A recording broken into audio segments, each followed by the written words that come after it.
Alright. Alright. So check this out. It is Sunday, June 12th. Yeah. And, yeah. Oh, there we go. I was hanging on by a thread. Ooh. That's a polarizer. We don't need you. Anyways, check this out. So we have PyTorch / Jupyter running.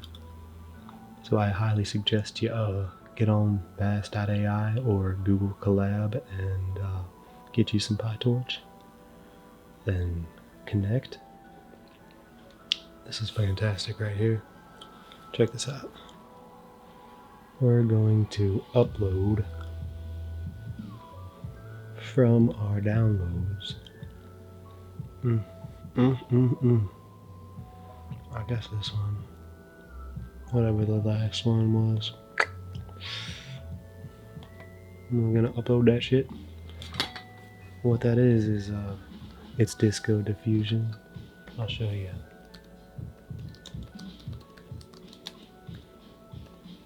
Version 5.2. No, maybe 5. What? They got 5.3. I don't even know what that is. Just go with the 5.2. But let's take a quick look at the 5.3. By the way, there's different versions. They got some that'll take audio and make video from the audio. Most of them now take it's called a initial image, so you can set the first image for it to generate from. But it's lame. Best way to do it is to raw dog it. You know, raw dog it right now. Anyways, so there's your Disco Diffusion 5.2. You can literally just go to this exact page right here. Go to File, download the IPYNB. That right there. Just download that shit. Once you do that, upload it right here. I rename one. Then you click it. Now this is just fantastic. We're gonna just restart run, whatever. Run it off. I don't know what I'm doing. Now it's gotta download all the bullshit. So it's gonna run through installing all the dependencies, and it's gonna pull all the shit. It's using Ubuntu on the back end there. You know, it's actually quite convenient for some of the bullshit that we're gonna encounter when we want to get these files onto our devices when we're done here. Because we're not going to use Google right now, we're using vast.ai, which is actually a lot better because it's cheap and they've got more computing power.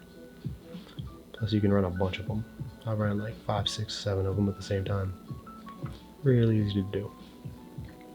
So that's done. See, it's going to show us we got the 3090 going, which I find just as good as the RTXs and the whatever 5000s, 85000s, 86000s. Only good if you're going to do like huge image sizes on this. I highly recommend the 3090. If you're trying to make like YouTube content, it should be more than enough. See, here's it. It's importing all the dependencies and stuff. These are like basic Python things. Let's take a gander. Oh. Wow. See, this computer we're running has a fast internet connection. Nice. It's close to source. Oh, this is cool. Check this out. So right now we're using the VitB32, VitB16, RN50, and it's using a 512 by 512 diffusion method. Compliments of that Catherine lady. She's amazing. Show us some love. Anyways, got those all set up. Now it's going to download the models here. See. Wow. Decent. No. Not too bad. Oh, this is cool. See, I already changed a lot of this. So I'm gonna give away my secrets. Check it out. Always just sequentially number them so you don't get lost later. I really do always use 269 steps. Highly recommend you do the same. I find 768 by 512 is a really good resolution to get enough detail to blow up a little bit later, but not skimping at the same time. I haven't really messed with the clip guidance. TV scale actually blurs your shit, so don't do it unless you like blurry. Range scale is your contrast, so like if you drop that number down lower, it's gonna be less contrasty, I think, and then if you put it up, it's gonna be more. You're gonna want to make sure, I don't know about this sat scale, but cut and batches, you definitely want that to be 1. Make sure, I don't know, like every time I do more than 1, it gives problems. It goes slow as hell.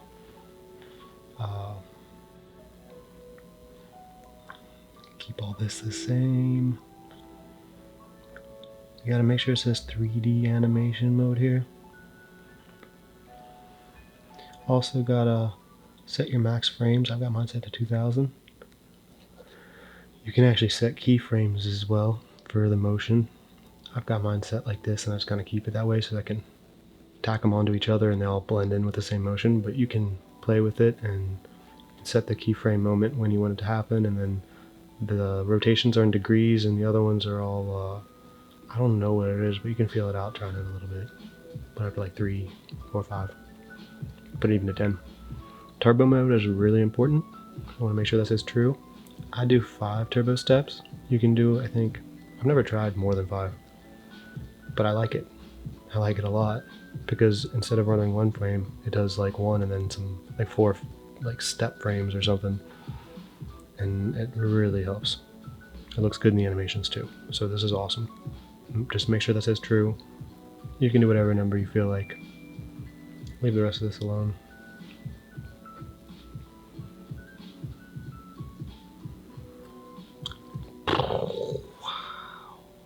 Wow. I love the way Salt Bay says wow. I want to say wow like that. Like Salt Bay. I don't do intermediate saves because, you know, you don't need to, trust me. Got enough files as it is. You can change your own seed and stuff, I think, somewhere in there, yeah. Which is kind of cool. I haven't tried it yet though, but sometimes your seed just isn't enough. Hate to say it, until you get your formula right, your seed won't be enough. But what I'm gonna show you right now, I'm gonna make sure you have plenty of seed. Plenty. So, see this right here? All this basic prompting. This should go pretty well. Let's give it a shot. By the way, notice I guide it every 50 frames. Seems like a bit frequent, but I find it much better than doing every 100 frames. And you can do way longer prompts, but I like the results I'm getting from this more. And it's kind of going against the grain what everybody else is showing. This works really well for me. Don't play with any of that. Oh, look. Vintage record shop filled with vinyl records and cassettes. Super cool. So we'll just cut back and relax and let this do the first couple 100 frames or something. That's basically all there is to it. And this is like if you're using Google, you can dump everything out that way. Oh, hey, let me show you something real quick. This is like an absolute vital thing to know. Little key piece of advice. Most people will then wonder after they do all this, how do I get my images? Now, check this out. See what I did there? You go and hit File, Open, and that'll bring you back to this here for your Jupyter Notebook. There's a file called Images Out. Now, we made this one awesome for it. Let's see if we got anything in there yet. Okay, nothing in there yet. Hopefully it can render up something, but while it's doing that, See where it says new up here? You're going to go up to new and then go down to where it says terminal. And type in, once your terminal is open, apt instalzip. We're just going to install zip, hit Y. And then we're going to type in, let's see, zip -r images out.zip. And do that. Now that command right there, zip -r images underscore out dot zip space images underscore out. That will compress that. It just did with our first photo. Exit out of that now. And then if you go back to the homepage there should be a zip file waiting for us. Right there, see? And that'll zip them all into one. And go up here and hit download.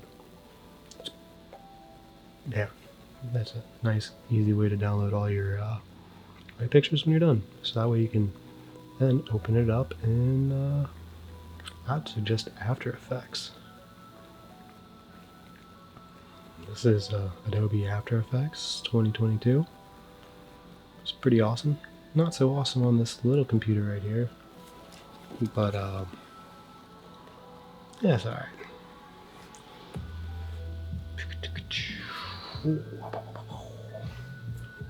See? End up with some cool videos in the end. Ooh, especially this one. I like this part. This is pretty cool. Pretty nifty. Haha.